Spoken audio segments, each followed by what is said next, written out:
Bueno, muy buenas noches con todos quienes son parte del seminario online Derecho Aduanero y Comercio Exterior. El día de hoy tenemos como invitado al doctor Gustavo Gaete. Él nos acompañará. Vamos a ver un poquito sobre el perfil profesional de él. Él es abogado por la Universidad Católica de Santiago de Guayaquil. Él es magíster también en Derecho Procesal por la Universidad Católica Santiago de Guayaquil. Dentro de su experiencia profesional, él es parte de Gaete Abogados Asociados desde enero de 2017 hasta la actualidad. También ha trabajado como asesor del interventor jurídico de la CIFI, jefe de patrocinio institucional, esto dentro de la Universidad de Guayaquil. También ha pertenecido al Servicio Nacional de Aduanas del Ecuador desde junio del 2012 hasta diciembre de 2015, patrocinio en procesos judiciales, materia constitucional y penal, procesos administrativos. Dentro de su experiencia académica, ha tomado distintos cursos a nivel nacional como a nivel internacional también. El tema a tratar el día de hoy es reclamos y recursos aduaneros. Recordamos a todos quienes están conectados que nuestro ponente va a tener 1 hora de intervención. Al final habrá un foro de preguntas para que nuestro ponente nos pueda ayudar respondiendo. Doctor Gustavo, bienvenido, le cedo la palabra. Hola, ¿cómo está Erika? ¿Me escucha? Sí. Sí. Bien, comienzo entonces. Estamos. Sí, doctor, por favor. Bueno, muchísimas gracias por esa presentación y reseña de mi trayectoria, tanto académica como profesional. Para mí es un placer estar en este medio, compartiendo con ustedes, teniendo la oportunidad de conversar sobre estos temas tan interesantes y a la vez que muy poco se hablan en materia de derecho, pues ciertamente, como se habían comentado en las ponencias anteriores, la materia del derecho administrativo, mejor dicho, el derecho aduanero y el derecho aduanero administrativo, por así decirlo, son materias que realmente se quedan reducidas o constreñidas a quienes o bien trabajan dentro del Servicio Nacional de Aduanas del Ecuador, como tuve la oportunidad, y quienes también trabajan con algún operador de comercio exterior, limitando pues el nivel de discusión o, si bien se quiere, la cantidad de discusión, no necesariamente el nivel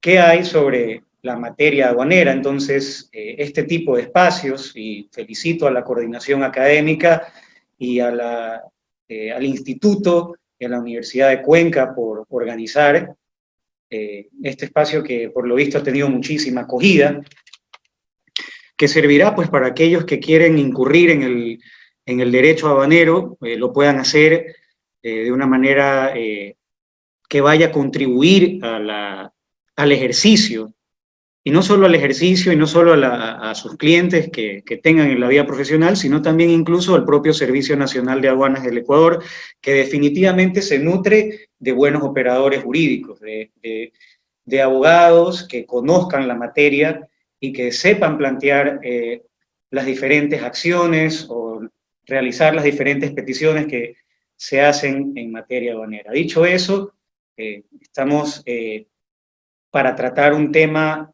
bastante amplio, pero que pienso que lo vamos a poder hacer de una manera que va a quedar claro su aplicación práctica, así como su fundamentación legal y teórica, si se quiere, y van a tener ustedes, y va a permitirles tener herramientas para poder ejercerlos cuando la oportunidad en sus vidas profesionales y de, obviamente, ejercer esta clase o en esta materia lo requieran, ¿verdad?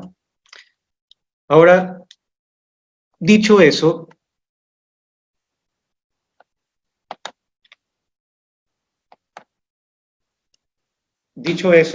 quisiera comenzar.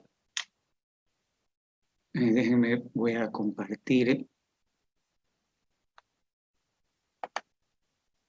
Muy bien. Bueno, dicho eso, el tema de los reclamos y los recursos aduaneros si bien es un tema que lo debemos ver, o que estamos en un seminario de derecho aduanero, no hay cómo desligarlo de su base, pues que es netamente el derecho administrativo. Y dentro de eso, pues, previo a entrar en esas bases del derecho administrativo, me parece que es indispensable tratar la base constitucional, dado que, de todas maneras, nos encontramos en el marco de la actividad pública. Y la fuente de toda actividad pública, como ustedes saben, es, primero que nada y antes que nada, la Constitución.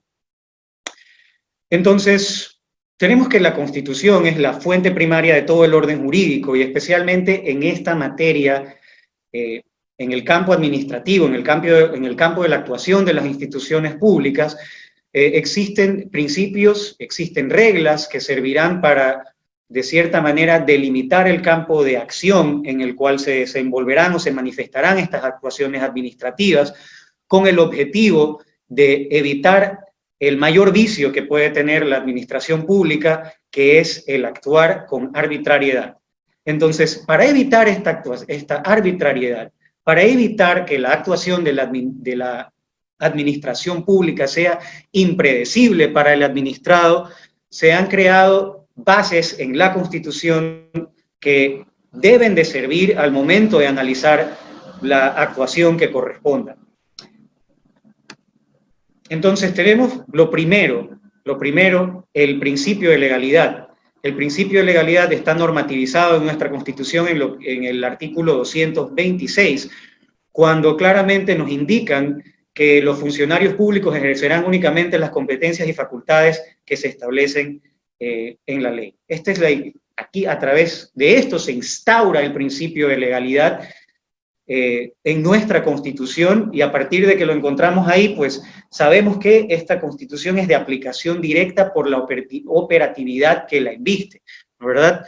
Y este principio de legalidad también lo vemos que se manifiesta ya en la ley a través del Código Orgánico Administrativo, cuando también se instaura el principio de tipicidad administrativa, que está muy ligado al principio de legalidad, porque básicamente, al igual que en la tipicidad penal, muy relacionado a la tipicidad penal, lo que se exige es que la conducta o la actuación del funcionario público sea en ejercicio de sus competencias, pero de acuerdo a lo que esté exactamente tipificado en la norma que regule su materia.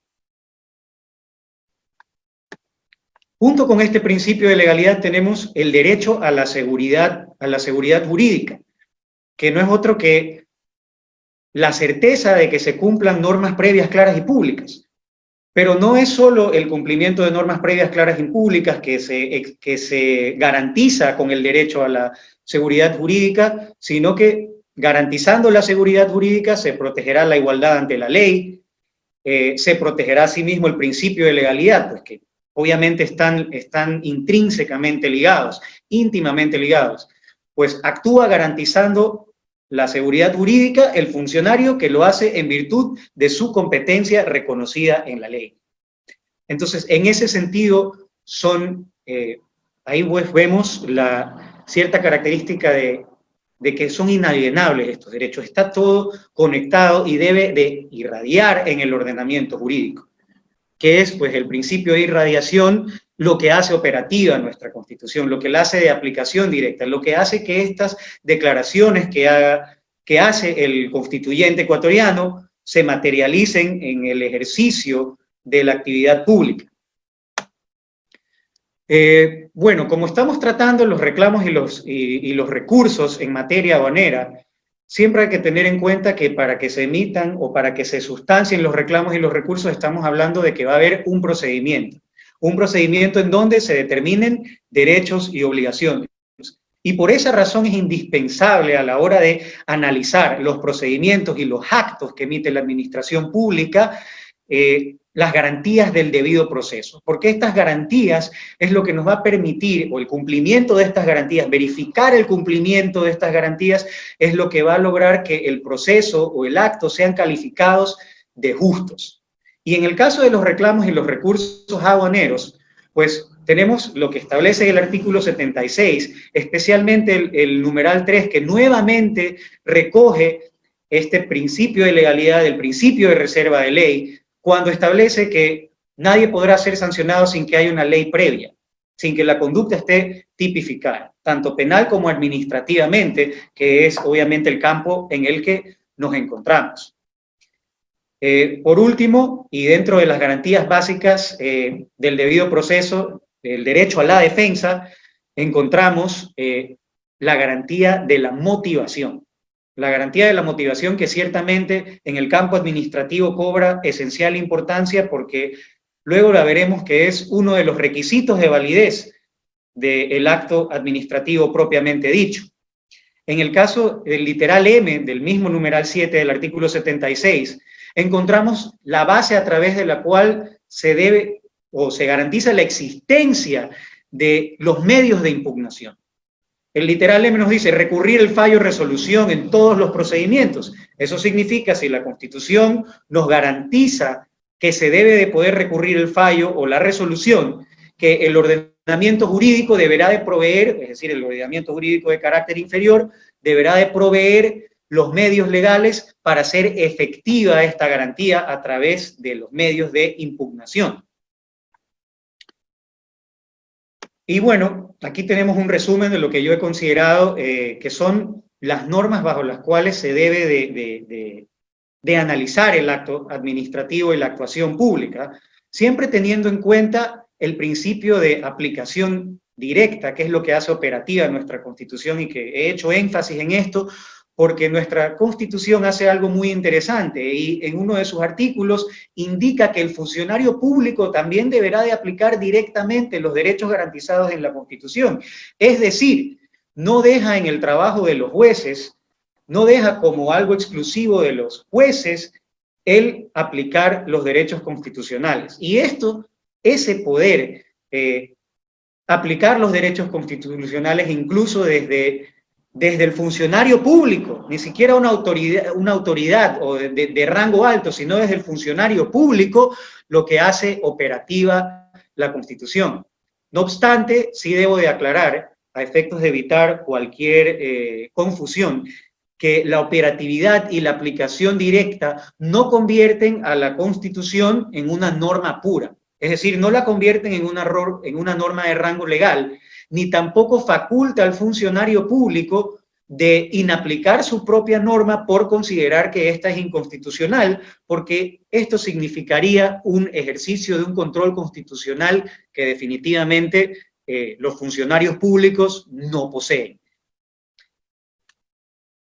Muy bien, entonces, teniendo claro esta base constitucional, ya podemos pasar a lo que regula la materia administrativa, porque ciertamente tenemos que tener claro a través de qué formas se manifiestan las actuaciones de la administración pública para entender cómo hacer efectivos los medios de impugnación que otorga la ley. Y el Estado tenemos que se manifiesta a través de 5 actos principales: el acto normativo de carácter administrativo, el acto de simple administración, el hecho administrativo y el contrato administrativo. Y por último, y obviamente el que más nos interesa, el acto administrativo. ¿Por qué más nos interesa el acto administrativo? Porque es el acto administrativo el que va a determinar derechos y obligaciones, el que va a crear situaciones jurídicas que afecten los derechos de los particulares. Si bien el acto, por ejemplo, de carácter normativo sí afecta derechos, lo hace de una manera general. ¿Cuál es un ejemplo de un acto normativo de carácter administrativo? El ejercicio de la facultad reglamentaria que tiene el director general del SENAE para regular, por ejemplo, la actuación de los agentes de aduana. Entonces, él puede crear, el director general, él o ella, podrán crear esta normativa, podrán expedir o hacer uso de su facultad reglamentaria, pero esto solo va a afectar a aquellas personas o aquellos particulares que decidan actuar dentro de esa actividad específica. Y por tanto, si bien será sujeto a otros ataques, no va a ser sujeto a un reclamo o a un recurso de revisión, por ejemplo. El acto de simple administración, por ejemplo, es un acto que sirve de base o de fundamento para emitir un acto administrativo de carácter posterior. Por ejemplo, tenemos el informe, es decir, el informe que ha hecho un funcionario de un departamento para que otro funcionario pueda en efecto emitir la resolución correspondiente. Estos informes que pueden servir de prueba. En el caso de aduanas, por ejemplo, el informe de clasificación arancelaria que servirá como base para una redeterminación. El hecho administrativo es toda manifestación o todo ejercicio, digamos, de la potestad pública sin que medie un acto administrativo.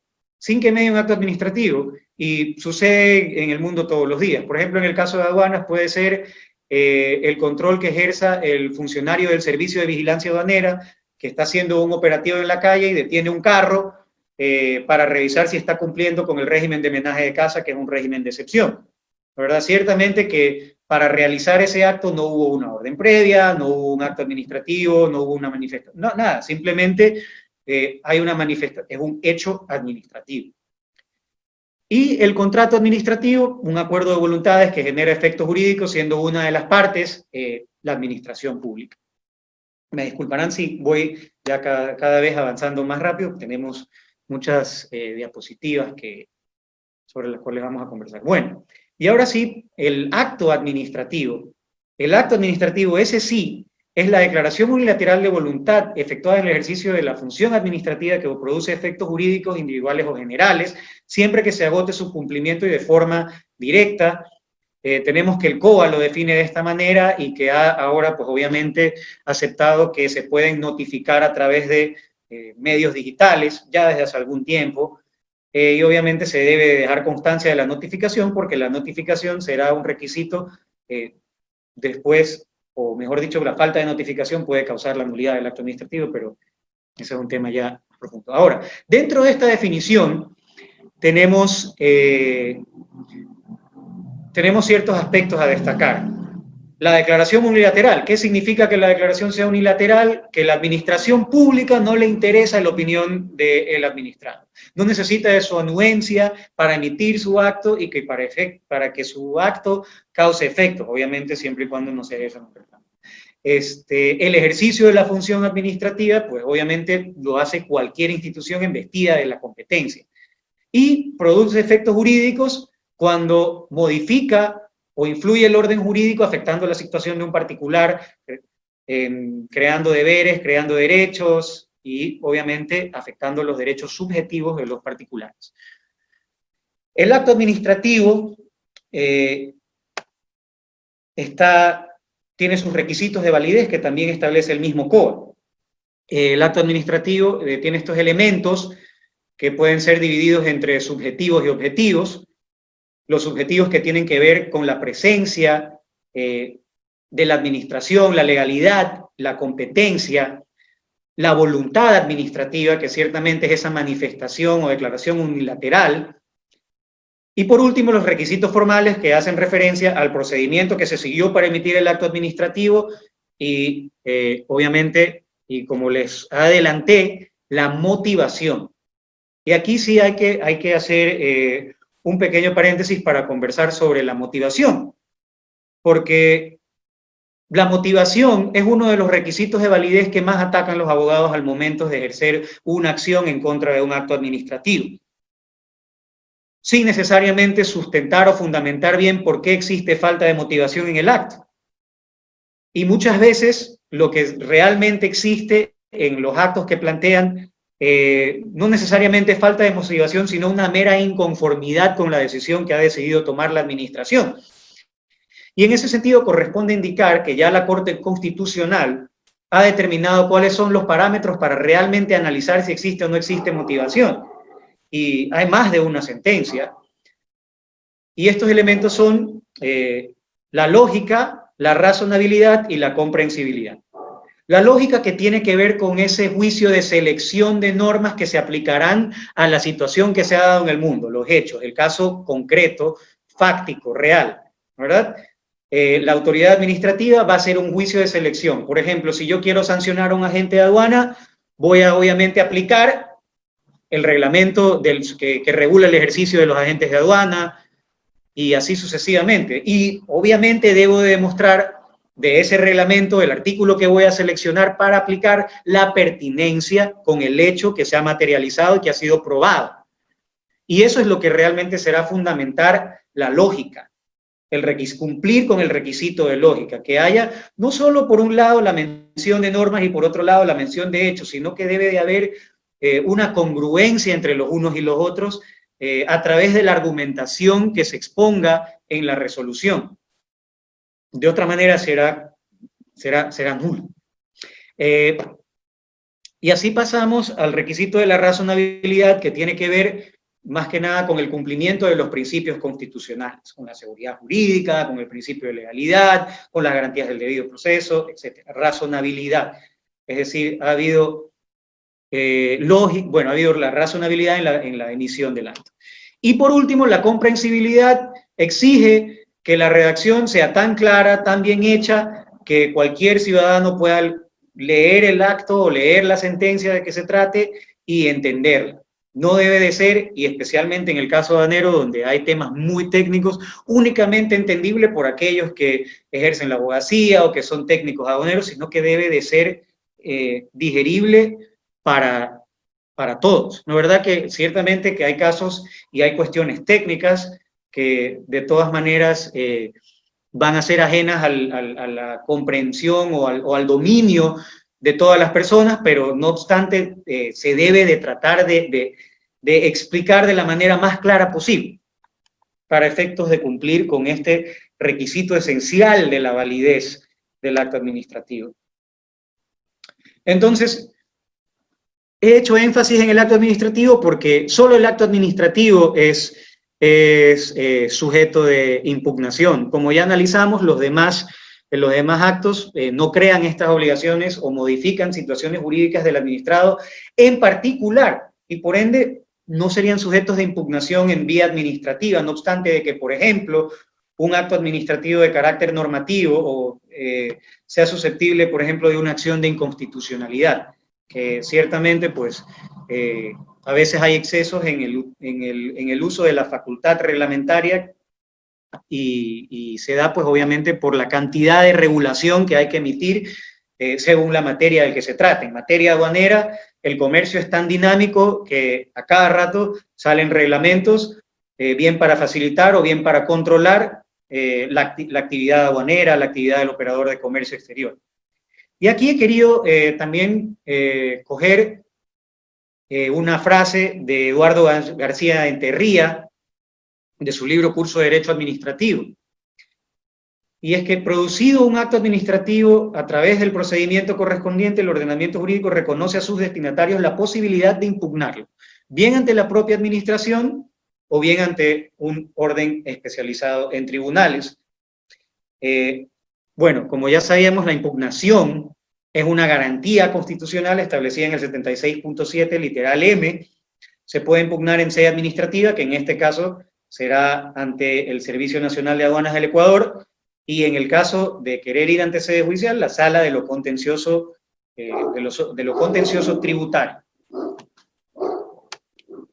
Ok, la impugnación, o sea, es una palabra más bien general y se aplica a través del ejercicio de los tipos y reclamos o de los tipos de impugnación que existen.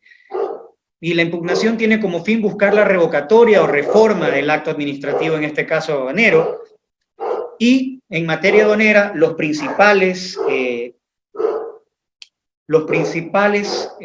actos que tenemos son el reclamo administrativo, el recurso de revisión, el reclamo por pago indebido y el reclamo por pago en exceso, que los iremos desarrollando uno por uno.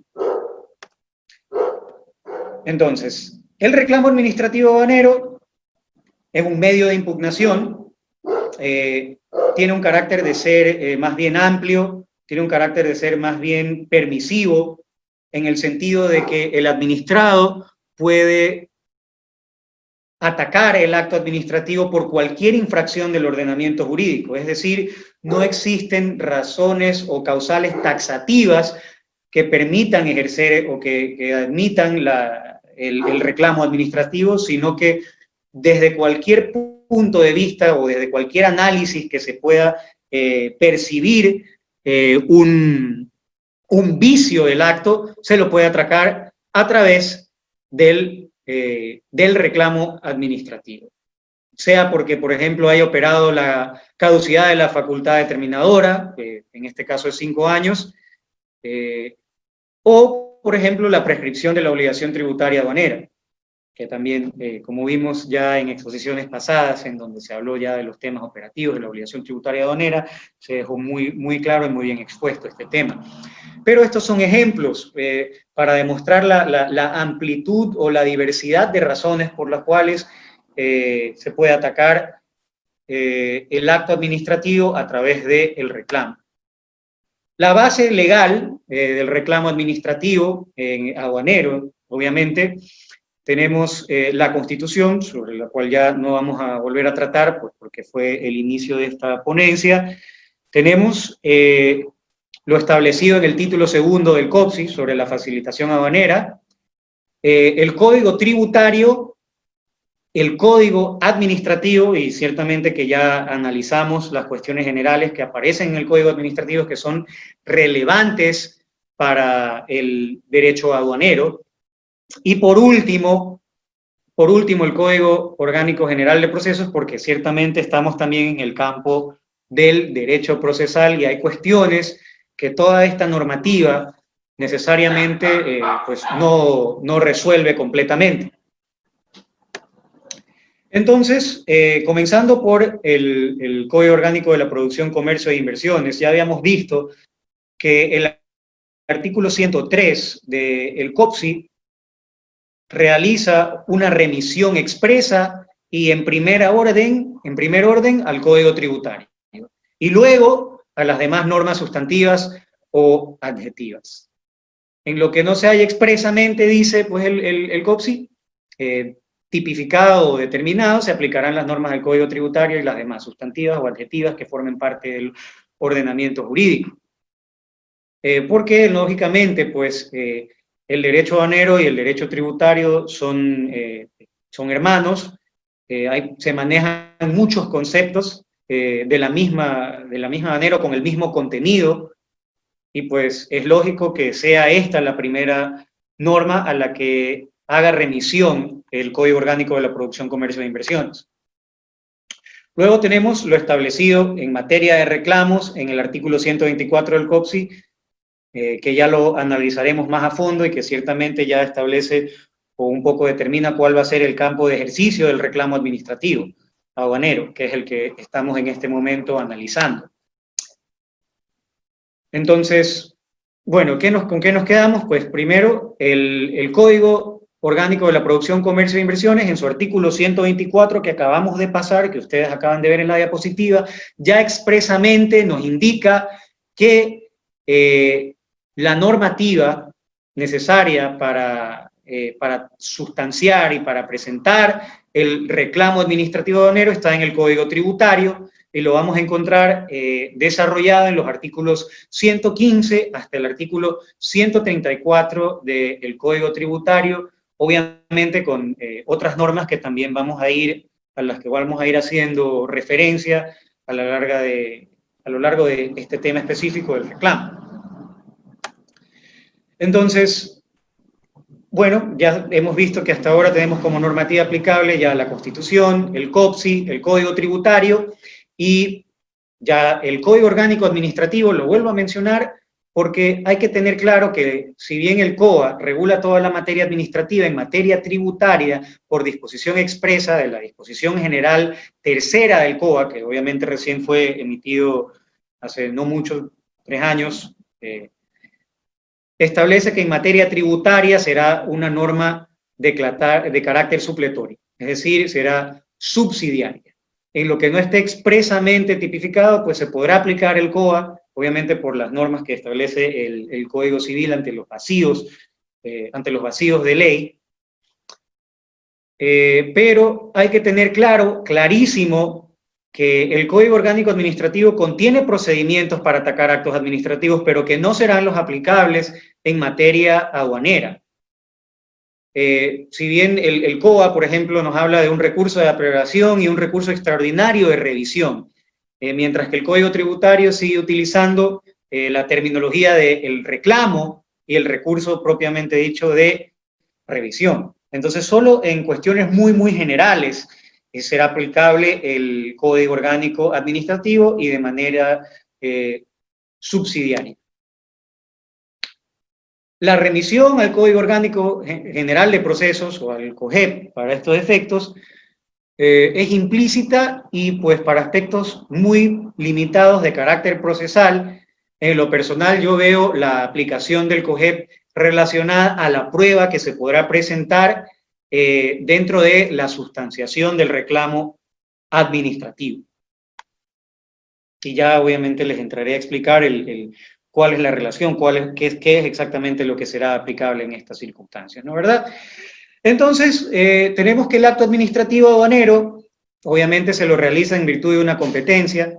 La actividad aduanera está descrita en el artículo 212 del COPSI, y es en este artículo donde encontramos cuáles son las facultades que puede ejercer el Servicio Nacional de Aduanas del Ecuador en virtud de la potestad aduanera, ¿no es verdad? Que son la facultad reglamentaria, la determinativa, la sancionatoria y la resolutiva, aclarando que únicamente con respecto a la determinativa, la resolutiva y la sancionatoria se van a relacionar los actos administrativos que emita el servicio, los actos administrativos aduaneros. Dicho lo anterior, ¿cuáles son los actos administrativos aduaneros que son sujetos a reclamo?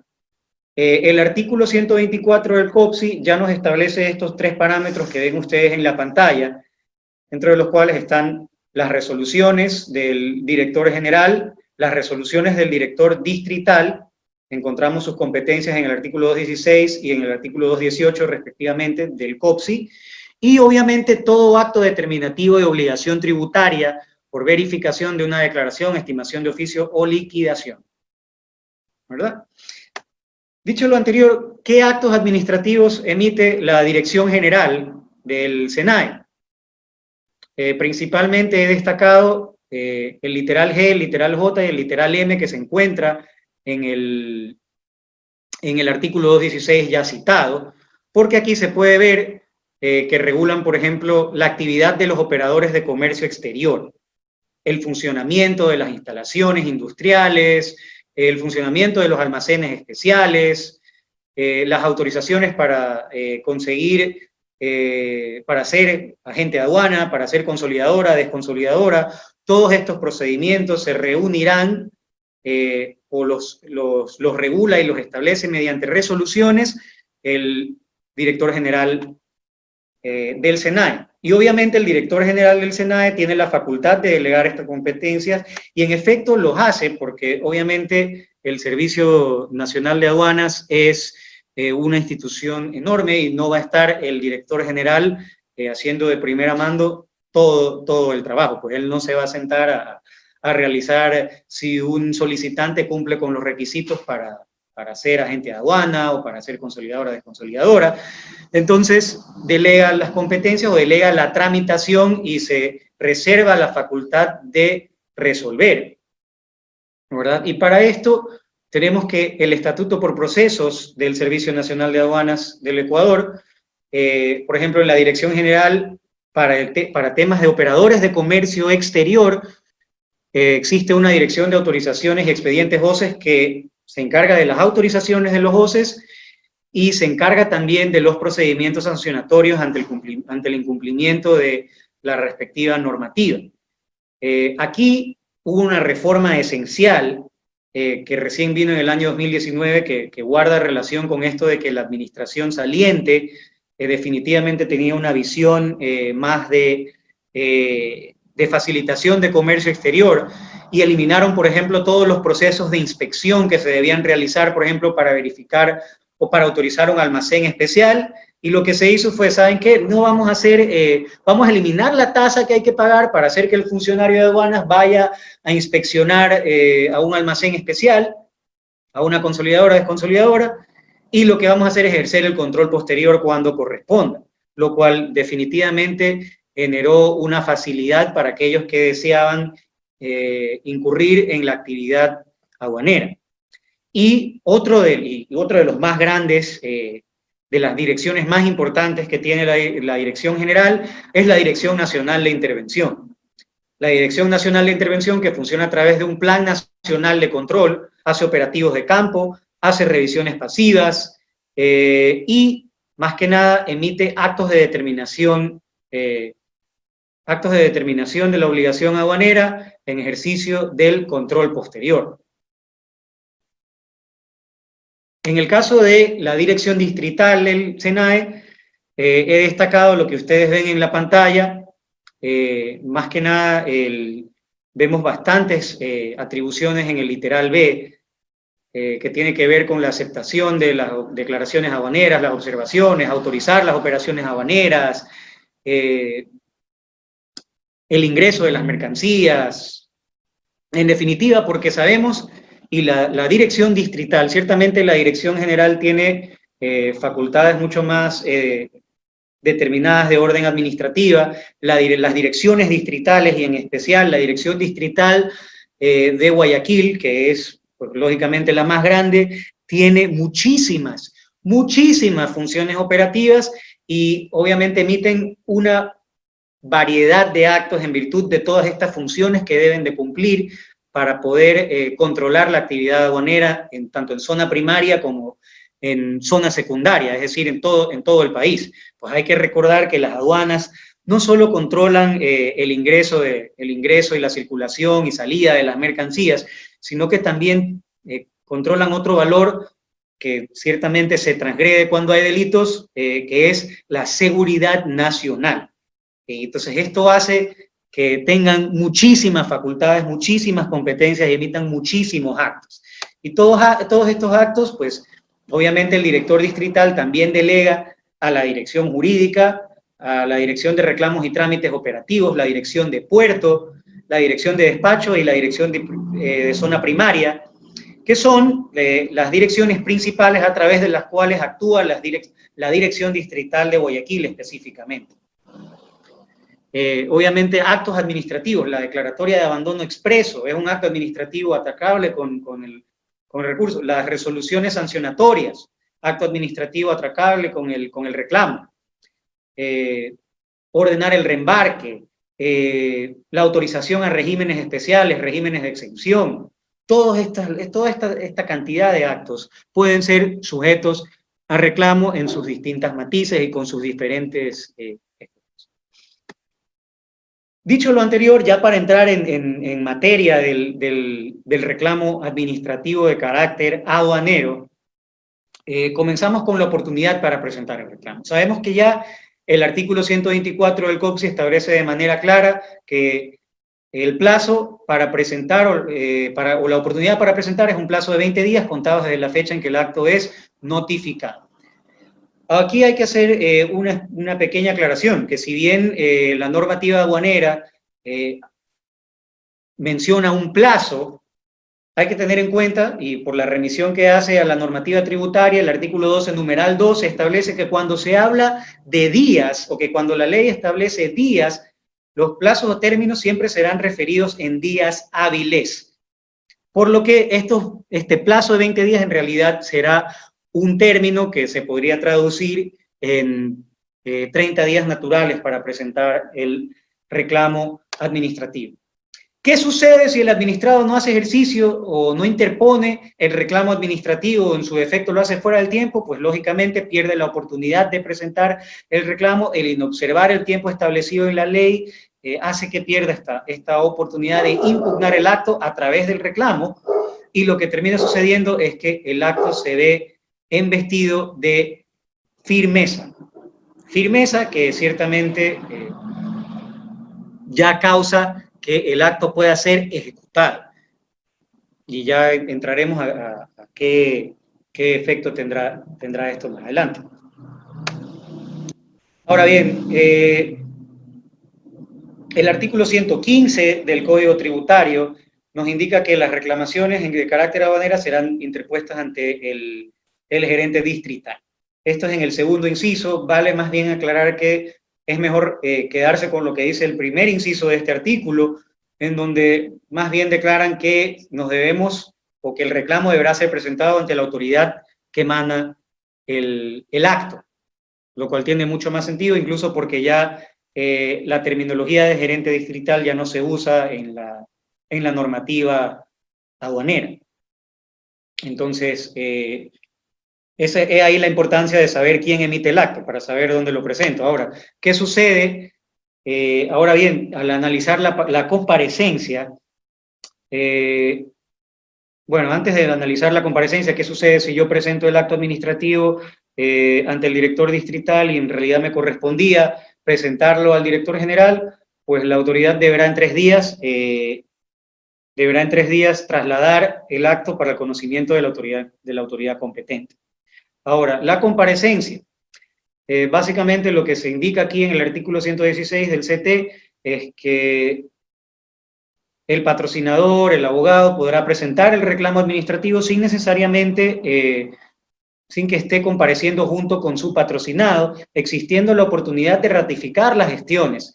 En el caso de que el administrado o de que el interesado, el afectado por el acto, se encuentre dentro del país, le concederán un tiempo no inferior a 8 días, y en el caso de que esté fuera del país, un tiempo no menor a 30 días. Obviamente, de no legitimarse la actuación o no legitimar la personería activa, por así decirlo, lo que sucedería es que se tendrá como no presentado el reclamo y nuevamente ocurrirá que el acto administrativo tendrá el efecto de firmeza, según lo que vimos del artículo 83 del Código Tributario, ¿verdad? Luego el 117 y el 118 hablan de una particularidad que puede suceder, que es, por ejemplo, que el reclamo administrativo sea presentado en conjunto y que el reclamo administrativo, y que dentro de la tramitación del reclamo administrativo ocurra una acumulación de expedientes. En el primer caso, pues para presentar un acto administrativo en conjunto, el interesado o los interesados deberán estar afectados por un mismo hecho generador. Por un mismo hecho generador, deberán estar afectados sus derechos en este sentido, y pues por conveniencia podrán analizar que será la mejor opción presentarlo de manera conjunta, y en el caso de la acumulación de expedientes, la administración lo hace porque la resolución de un caso va a afectar en el desarrollo o resolución de otro. Podemos ver un ejemplo de esto en un reclamo administrativo por un procedimiento sancionatorio que se dio en un caso de consolidación de carga, en donde se han mezclado las cargas entre varios importadores y a los dos se los ha querido sancionar, por ejemplo, con mercancía no declarada, y resulta que en realidad la consolidadora ha mezclado la mercancía entre sus clientes y deciden, pueden decidir como estrategia presentar el reclamo en conjunto. Y asimismo, o en el caso que lo hagan por separado, puede también la administración decidir que es mejor acumular. Ahora bien, los requisitos del reclamo administrativo están en el 119 del CT. La reclamación obviamente deberá ser por escrito, un tema que lógicamente iremos superando con el advenimiento de la tecnología, con la pandemia, pues habrán los medios para presentar los reclamos a través de enviando los archivos en PDF, pero también mucho cuidado con eso porque estos actos van acompañados de pruebas y todo el tema, ¿no? Pero en definitiva debe de ser un acto por escrito. Lo primero es designar la autoridad ante quien se formula el reclamo. Para esto debemos saber de quién emana el acto, determinar quién es el compareciente, indicar el domicilio, dónde será citado, dónde se lo podrá ubicar para efectos de que la administración pueda notificar con los actos. Lo más aquí esencial, pues mencionar la resolución número tal, de fecha tal, emitida por fulano de tal, para efectos de saber cuál es el acto que se ataca, y obviamente la petición, qué es lo que se quiere. quiere pedir la nulidad del acto, quiere que el acto quiere que se deje sin efecto la multa, quiere que la multa sea modificada por otro valor, dependiendo de cuál sea el sustento o la fundamentación que se haya utilizado para el reclamo, y obviamente pues la firma del compareciente, y se podrán acompañar las pruebas por adelantado, no obstante de que más adelante veremos que sí hay un término de pruebas. La administración puede mandar a completar el reclamo. Para este efecto, en caso de considerarlo oscuro, pueden otorgar un plazo de 10 días para así hacerlo, y en el caso de no completar, nuevamente tendremos que no se tendrá por presentado y el acto estará firme y pasará para ser ejecutado, ¿verdad? Esto es lo que habíamos conversado sobre qué sucede cuando hay una autoridad incompetente que está conociendo el acto, y obviamente pues esto existe en el 78 del CT y sirve para garantizar el ejercicio del derecho a la impugnación, el ejercicio del derecho a recurrir de fallo. Ahora bien, ¿qué efectos tiene ya presentar el reclamo administrativo aduanero? Les había dicho que el acto administrativo aduanero de no presentar el reclamo es firme y pasa a su ejecutoriedad, pero de presentarlo conforme lo establece el Código Tributario, va a investirse de un carácter o es decir, va a cobrar el efecto suspensivo. La firmeza del acto administrativo es lo que se va a ver comprometida únicamente si el medio de impugnación que se ha ejercido tiene esta característica de ser suspensivo. Aquí hay que establecer que la suspensión de la ejecución del acto administrativo normalmente se considera que es algo que beneficia únicamente al administrado, pero vale también acotar que la suspensión también va del lado de la administración, en el sentido de que mientras el acto administrativo esté sujeto a resolución de una impugnación, por ejemplo, no va a prescribir la acción de cobro que se pueda ejercer por la vía coactiva, porque va a estar suspendida, va a estar suspendido este plazo, como lógicamente debería ser, ¿verdad? Si se trata de una impugnación en ese sentido. Ahora bien, ya ahora propiamente en la sustanciación del reclamo administrativo aduanero, sabemos que la administración deberá resolver en el plazo de 120 días. Una vez que el reclamante haya cumplido con presentar, inicia la sustanciación. Y aquí vemos que la sustanciación puede ser manejada de oficio, pero también obviamente habrá petición de partes y se deberá despachar conforme a lo que vaya solicitando el interesado o el reclamante. Ahí obviamente pues ahí se lo tendrá en cuenta para el efecto de despachar. Hay que tener en cuenta también que toda la información que se vaya a actuar dentro del reclamo administrativo va a ser de exclusiva reserva para las partes procesales, que tienen que ser la administración y el reclamante. La idea es que en el auto de inicio del reclamo administrativo, o en donde se aboca conocimiento, se hagan o se reúnan la mayor cantidad de actos, y pues de considerar lo necesario, se pueden ya de entrada mandar a pedir informes a otras unidades administrativas, y estas otras unidades administrativas o direcciones tendrán el plazo de 5 días, tendrán 5 días para remitir sus informes, pudiendo en ese caso solicitar más tiempo de manera fundamentada. Aquí hay que aclarar que la falta de informes que la administración solicite para poder tomar una resolución jamás van a interrumpir el tiempo de 120 días. Mientras que aquellas, y ya lo veremos más adelante, aquellas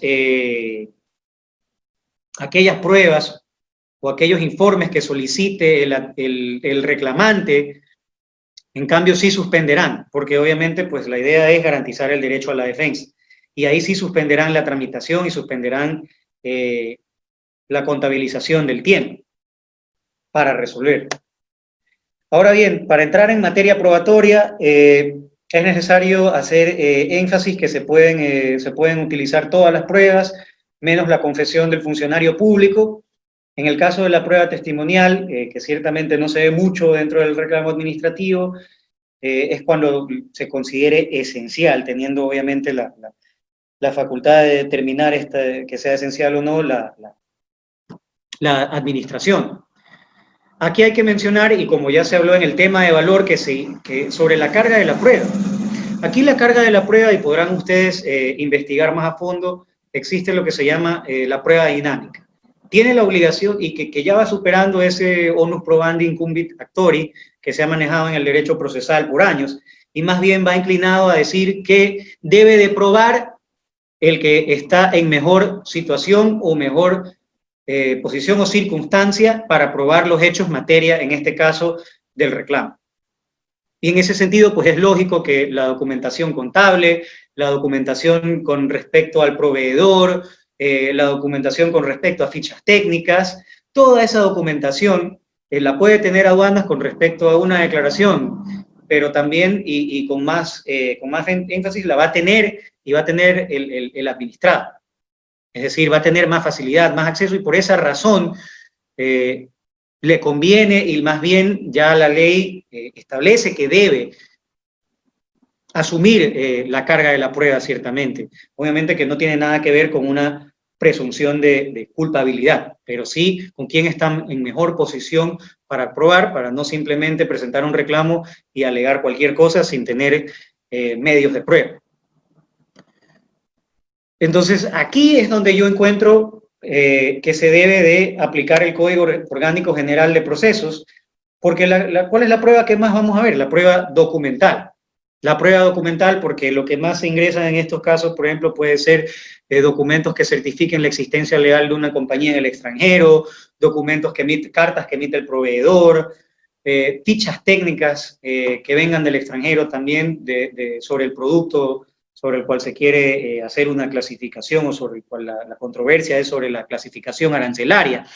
Y para este efecto debemos remitirnos al Código Orgánico General de Proceso, porque esto es lo que de todas maneras va a utilizar la aduana para efectos de determinar si van a admitir esta prueba documental. ¿Cuáles son los requisitos para la eficacia probatoria? Están en el artículo 194, 195, 200 y 201, principalmente que no estén defectuosos, con la salvedad de que incluso en el caso de estar defectuosos, si hay una parte que está clara, podrá hacer fe de prueba sobre esa parte que está clara, que no estén alterados en una parte esencial, y que obviamente no haya ningún recurso pendiente sobre ese documento que se quiere utilizar como prueba, ¿verdad?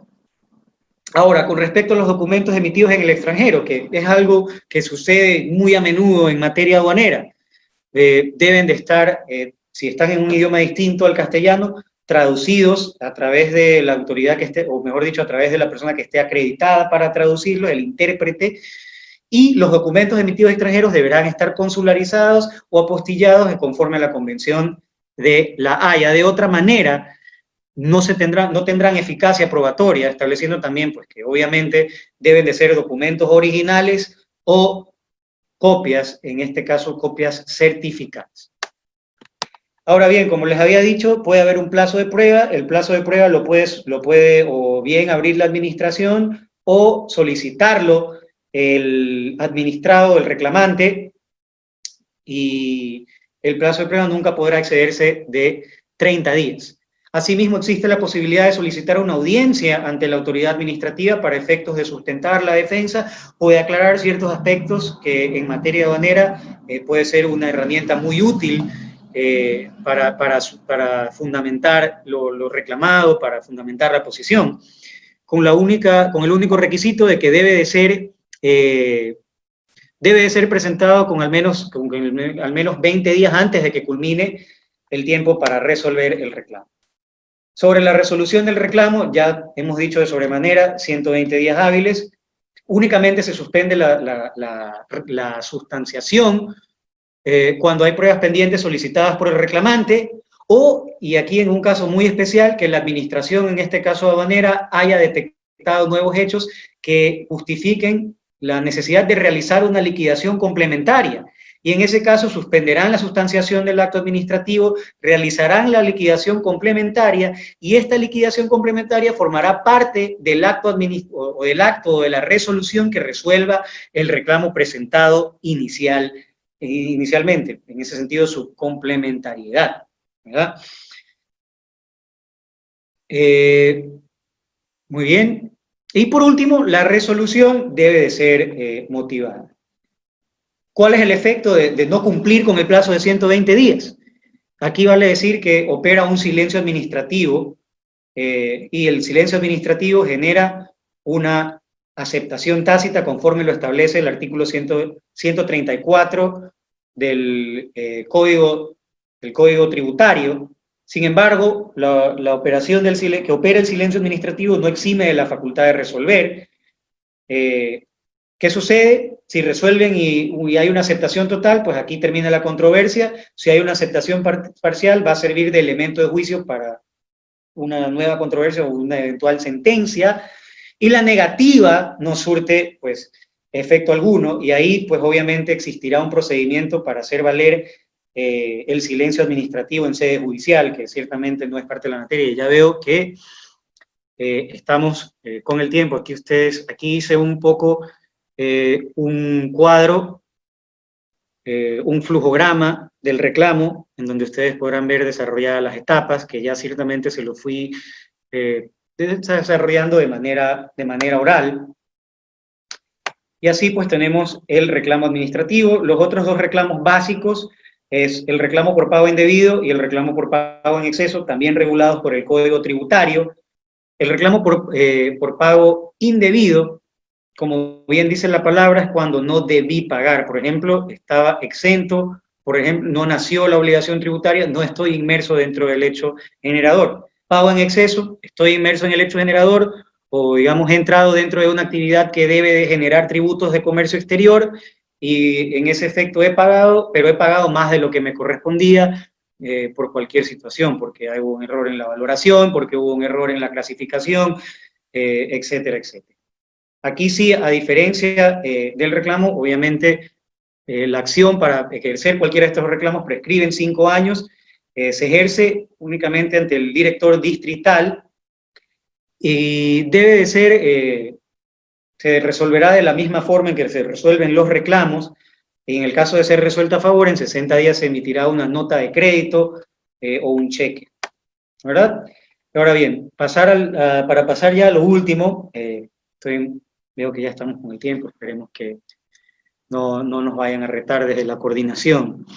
El recurso de revisión, tenemos unas nociones generales, entre las cuales, la más esencial, pues es que a diferencia del reclamo administrativo, el recurso de revisión es extraordinario y únicamente puede fundamentarse en las causales taxativas tipificadas en el artículo 143 del Código Tributario, a diferencia de la amplitud que presenta el reclamo para atacar el acto administrativo.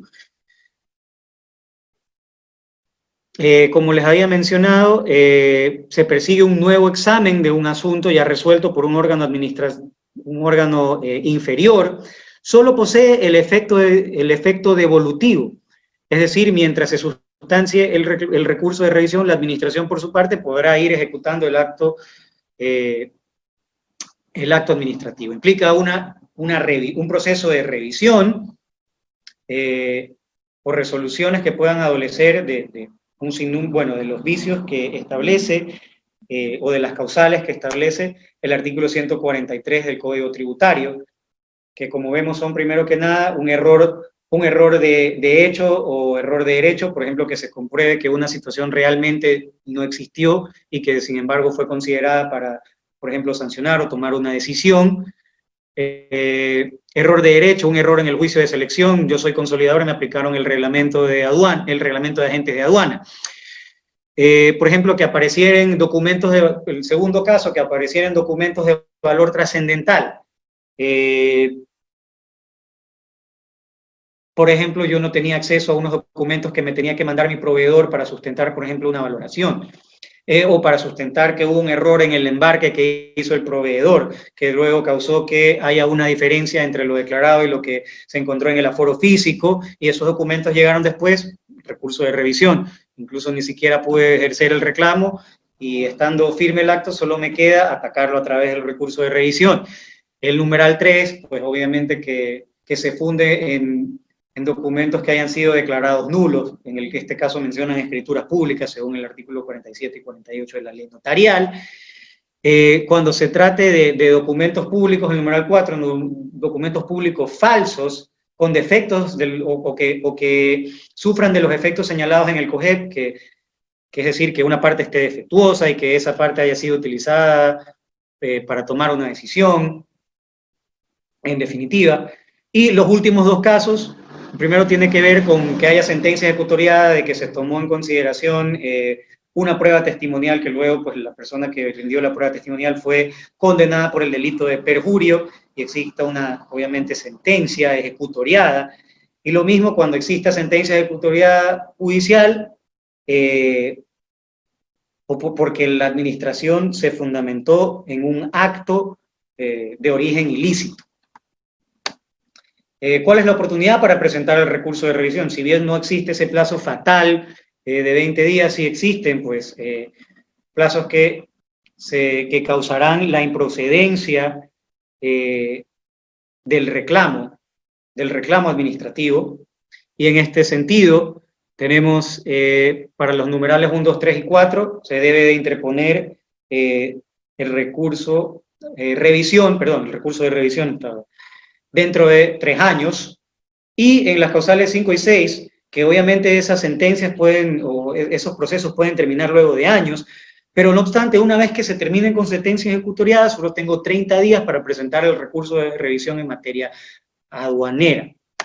Los otros casos de improcedencia que establece el Código Tributario, porque obviamente la falta de oportunidad o no presentar dentro generan improcedencia, son 2 de los casos que generan improcedencia y estamos viendo ahora que tenemos estos 3.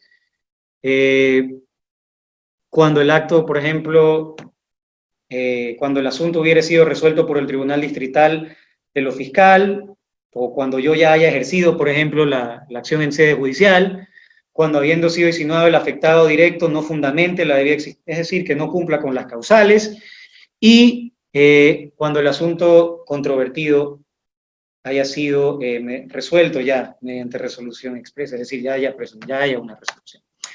La tramitación, acá estamos hablando ya de un proceso sumarísimo, en el caso de que se fundamente únicamente en cuestiones de derecho, la autoridad pasará directamente a resolver el recurso de revisión sin necesidad de pedir pruebas, sin necesidad de nada más hacer el aboco, abrir el expediente y pasar a resolver cuestiones de derecho. No obstante, sí se puede abrir un término de prueba, pero debe de todo realizarse dentro de 5 a 20 días. Se pueden ordenar pruebas. Pero siempre y cuando se cumplan dentro de este tiempo. Y aquí ya, una vez que estemos en el momento para resolver, la resolución motivada confirmará, invalidará, modificará o sustituirá el acto revisado, obviamente en caso de que se acepte el recurso de revisión. Y por último, el último efecto que tiene el recurso de revisión es la ejecutoriedad, siendo este el final de la vía administrativa o de los reclamos y los recursos aduaneros en vía administrativa. Bien, hasta aquí, bueno, aquí tengo un cuadro de lo que ha sido el recurso de lo que es el recurso de revisión. Como verán, es un trámite sumarísimo. Y un poco para recapitular, hago énfasis en que la administración aduanera, como ustedes podrán observar y como han visto a lo largo de las ponencias que hemos tenido en este seminario, tienen facultades, es decir, tienen facultades, no por decir infinitas, pero tienen muchísimas facultades, y siendo tan dinámico el comercio exterior, como ya les había mencionado, existen un sinnúmero de actos administrativos que, si nos ponemos a mencionarlos todos y analizarlos todos, no salimos de aquí, terminamos haciendo una pandemia aquí, terminamos enclaustrados hablando solo de los diferentes actos administrativos que emite la administración aduanera. Bueno, hasta aquí esta ha sido mi intervención y quiero agradecerles por su atención y por estar presentes. Veo que hemos sido muchísimos, veo que estamos más de 500 personas, lo cual es de mucho agrado para mí, y quiero agradecerle más que nada al Instituto y a la Universidad de Cuenca por organizar este tan importante seminario que nos ha permitido hasta este momento conversar sobre los reclamos y recursos aduaneros. Ciertamente que podríamos tratar sobre los reclamos y los recursos judiciales, pero ciertamente pues ya eso es materia de algo que podría ser otra ponencia que dure más de 1 hora. Y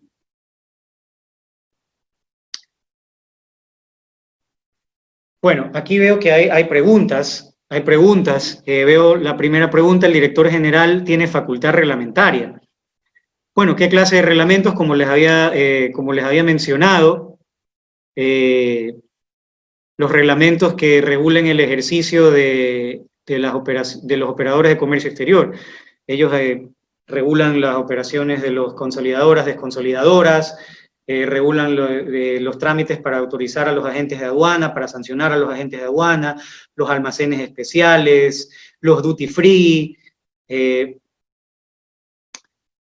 y en definitiva, no sé si ahora quieran dar paso a las... Bueno, aquí veo que han preguntado si hay que pagar una especie de caución respecto de la presentación del reclamo administrativo. Pues no hay que pagar ninguna caución. Aquí preguntan si puede asumir responsabilidad de un tercero cuando se trata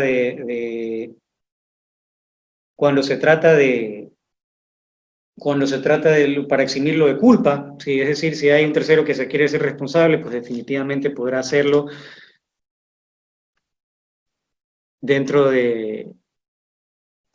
podrá hacerlo dentro del marco del procedimiento, ¿no es verdad? Bueno, no sé si ya podemos dar paso a las preguntas de los participantes. Estimado doctor, queremos agradecerle por su brillante ponencia. Tenemos excelentes comentarios de nuestros asistentes. Los participantes nos han solicitado tal vez un medio de contacto. Quizás nos podría ayudar con su correo electrónico o número telefónico a que le puedan contactar. Claro, un momento. Voy a dar paso también a las preguntas, doctor. Sí, aquí en la pantalla ustedes pueden observar la dirección de mi oficina, mi número de celular y mi correo electrónico. Estaré gustoso de conversar. Bien. Perfecto, en este momento le voy a leer unas preguntas, doctor. Carla Marcela nos dice, mientras esté en recurso de revisión, ¿se suspende la ejecución? No, el recurso de revisión únicamente tiene el efecto devolutivo por tratarse de un recurso de carácter extraordinario. Doy paso a la siguiente pregunta. Rafael Zamora nos dice, de tener un reclamo administrativo en base al artículo 131 y no hacer ninguna determinación complementaria, sino que ratificar lo mismo, ¿es válido? Bueno, podría ser válido porque en definitiva va a haber un procedimiento y dentro de ese procedimiento se analizarán nuevas pruebas, porque eso es casualmente lo que establece el artículo 131 para emitir la liquidación complementaria. Ante la aparición de nuevos hechos, nuevos documentos, la administración en ese momento ve la necesidad, pero lógicamente si ya dentro del marco de un nuevo procedimiento para emitir una liquidación complementaria no encuentran bases, sino más bien se remiten al acto que ya fue emitido, pues también puede ser. Doy paso a otra pregunta. En caso de que se genere un acto administrativo y no sea notificado, la nulidad es definitiva o puede volver a generarse otro acto de la misma índole? En ese caso, la nulidad va a ser relativa, siempre y cuando obviamente no prescriba. Por ejemplo, lo que ahí habría que analizar es si va a prescribir la acción que puede ejercer la administración aduanera. Muchas gracias, doctor. Doy paso a otra pregunta. ¿Los reclamos administrativos siempre requieren de firma de abogado o los puede presentar el importador por sí solo? Los puede presentar el importador por sí solo. Bueno, en realidad el artículo del Código Tributario no determina exactamente esa situación, pero en ejercicio del derecho a la defensa no lo establecen como un requisito dentro del artículo 119. Así que el ejercicio del derecho a la defensa se podría presentar un reclamo, pero obviamente corren el riesgo de no tener la asesoría profesional. Es decir, no veo la administración negando porque no firma un abogado. Muchas gracias. Considerando el ejemplo de la carga mezclada en la consolidación, ¿se puede usar el precepto de buena fe y en control concurrente resolverlo sin problema a un acto administrativo? Bueno, no necesariamente sin problema. Yo pienso que ya en la experiencia, cuando se dan estas cuestiones, pues, en el control concurrente, pues está sucediendo, por ejemplo, en el momento de la nacionalización de la mercancía, es decir, generalmente cuando se está haciendo el acto de aforo. Y estamos hablando de que cuando se inicia un procedimiento sancionatorio, es expedito. Es expedito. Claro, se podría resolver en ese caso de la carga consolidada que viene mezclada, pero ya dependerá pues de las pruebas que se aporten en el proceso. En honor al tiempo, damos paso a las dos últimas preguntas. Edwin Riera nos dice, si una persona contrata a una empresa que brinde servicios de importación y por A o B motivos requiere hacer un reclamo, ¿debe hacerlo con auspicio de un abogado o de esto se encarga la empresa contratada? Es que obviamente ahí dependerá de quién va a ser el afectado por el acto administrativo. Si el acto administrativo, pues, lógicamente, ellos van a realizar la declaración de importación, van a ser ellos los que tengan que presentar el reclamo y que contraten al abogado. Al menos que por alguna razón, por ejemplo, sucede en casos de courier, obviamente el courier se encarga de hacer un trámite, pero el que va a recibir la mercancía es otro. Pero generalmente si hay una empresa de promedio, dependerá de quién es el afectado. Muchas gracias, doctor. Jonathan Jiménez nos dice, ¿el importador puede presentar algún recurso, ya sea de casación o revisión, sin que tuviera una defensa técnica pertinente? No, ya estamos hablando, ahí sí debe de tener una defensa técnica, y ahí estamos hablando de un tema en sede judicial y no de los reclamos y recursos aduaneros. Pero para contestar la pregunta, en el caso de la casación, pues la casación es una labor de técnica jurídica profunda que requiere de un abogado. Ahí sí no se puede en materia ya judicial actuar o estar sin un patrocinador. Es decir, va a ser un pésimo resultado. Y no, en ese sentido no. Nuevamente reiteramos nuestro agradecimiento por su brillante exposición, estimado doctor. Esperamos contar con su presencia en otra oportunidad. Muchas gracias. Gracias a ustedes. Buenas noches.